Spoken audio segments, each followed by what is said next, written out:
सुप्रभात बच्चों, कैसे हैं आप सब? मज़े में ना। आज अपनी परिवेश हिंदी पाठमाला की क्लास है। आज हम पाठ क्रमांक 6 उल्लू की अदालत, इसका तीसरा भाग देखेंगे। हाँ, ध्यान से सुनिएगा। भालू ने कहा, वाह वाह कौवे जी, अच्छी कहानी बनाई है। अच्छी कहानी बनाई आपने।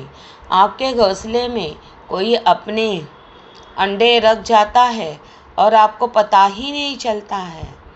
तब कोयल जी के बाजू से जो वकील बात कर रहे थे, जो भालू जी थे, उन्होंने कौवे को इशारा करते हुए कहा, बहुत अच्छा जी।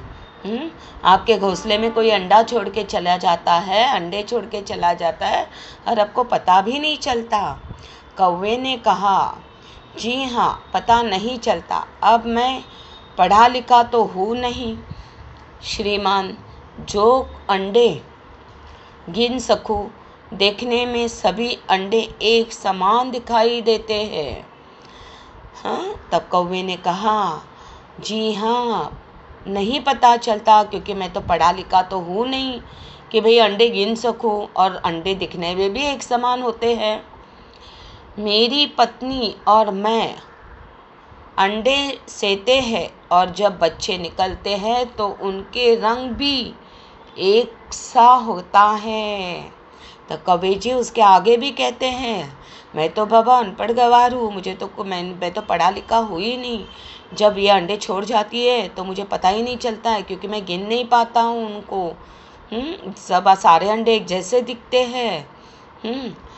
जब मैं और मेरी पत्नी उनको अच्छे से सेते हैं, संभालते हैं, पालते हैं, उनका रंग भी एक जैसा होता है। जब बच्चे भी बाहर आते हैं तो उनका रंग भी एक जैसा ही होता है।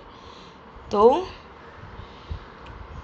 हमें ये चीज़ पता ही नहीं चलती।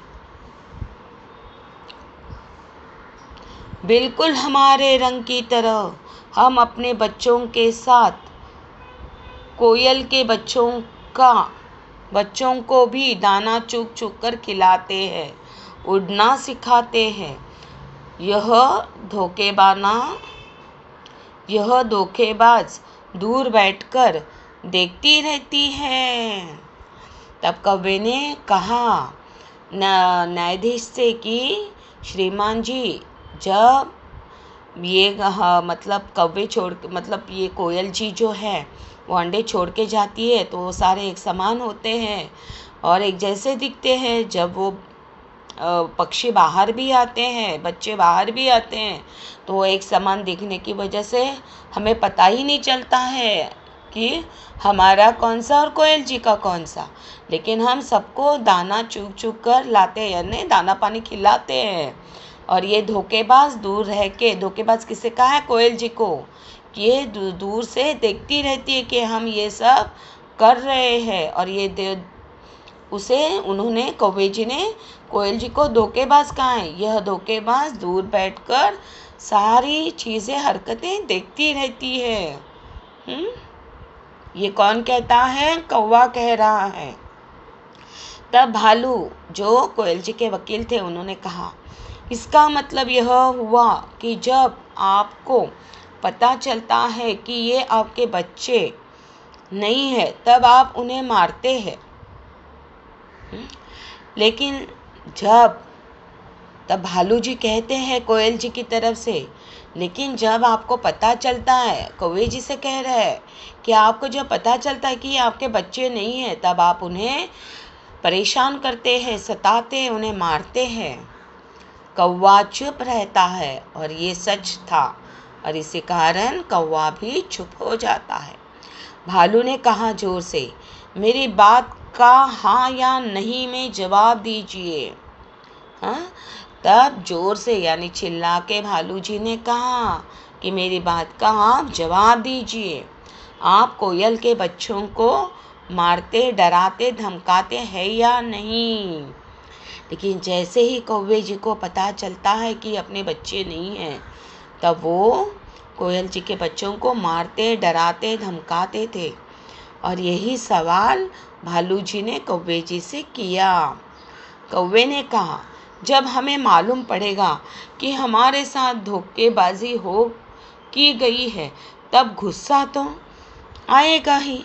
तब कौवे भी अपनी तरफ से बोल पड़ता है कि अपने को पता चलता है कि भाई कोई आके अपने घोंसले में अंडे डाल के जाता है, हम उनको पालते हैं, पोसते हैं, बड़ा करते हैं, हाँ, उनको दाना पानी खिलाते हैं, और तब पता चलता है कि ये तो अपने बच्चे है ही नहीं, तो ये धोखाधड़ी हुई कि नहीं, धोखेबाजी हुई कि नहीं।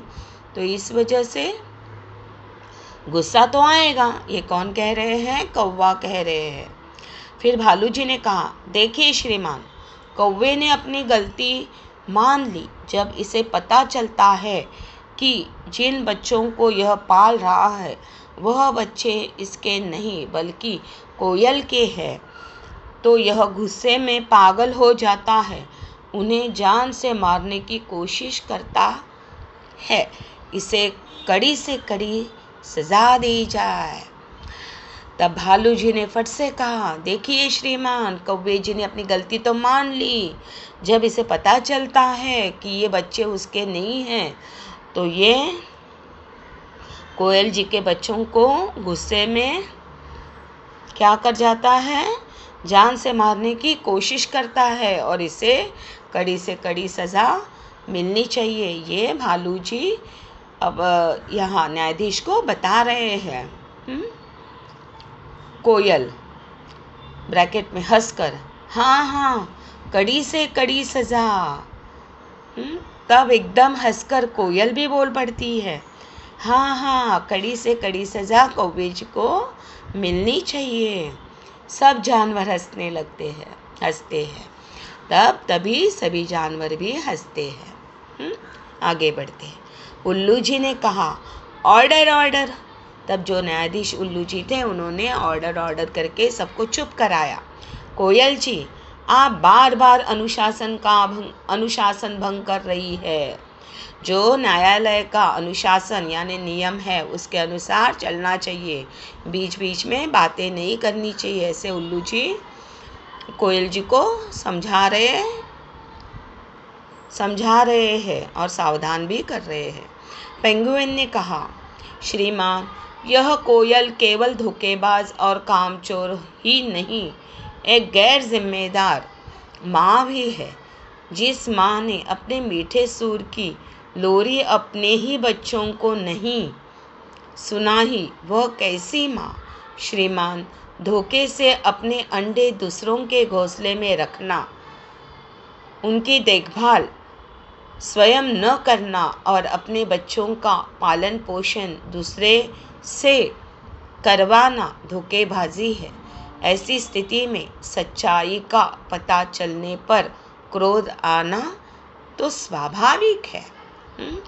जो पेंगुइन जो वकील थे, जो कौवे की तरफ से बात कर रहे थे अदालत में, तो उन्होंने कहा, श्रीमान जी, यह कोयल केवल धोखेबाज ही नहीं, कामचोर है, जो काम करना चाहती नहीं है, लेकिन अपने अंडे दूसरे के घोंसले में छोड़ आती है। और ये गैर जिम्मेदारी, मतलब जो अपनी जिम्मेदारी नहीं उठा सकती, ऐसी माँ है। ऐसे पेंगुइन वकील कह रहे हैं।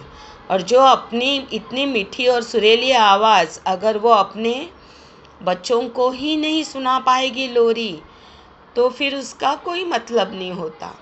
श्रीमान, धोखे से अंडे दूसरों के घोंसले में रखना, उनकी स्वयं देखभाल न करना यानी गैर जिम्मेदारी का काम हुआ। ये कौन कह रहे हैं? पेंगुइन जी न्यायाधीश से कह रहे हैं कि ये कोयल कितनी गैर जिम्मेदार है, जो अपने बच्चों को लोरियाँ नहीं सुनाती, उनका पालन पोषण नहीं करती, और गैर जिम्मेदारी से वो दूसरों के घोंसले में अंडे छोड़ देती है, जिनका पालन पोषण कौवे जी को करना पड़ता है और उनकी पत्नी को करना पड़ता है। और ये जब धोखेबाजी का पता चलता है तो गुस्सा आना ये स्वाभाविक है। इस तरह से वो अदालत में पेंगुइन जी बता रहे हैं। ठीक है, ये तीसरा भाग यहीं पे समाप्त होता है। मिलते हैं अगले भाग में। Thank you.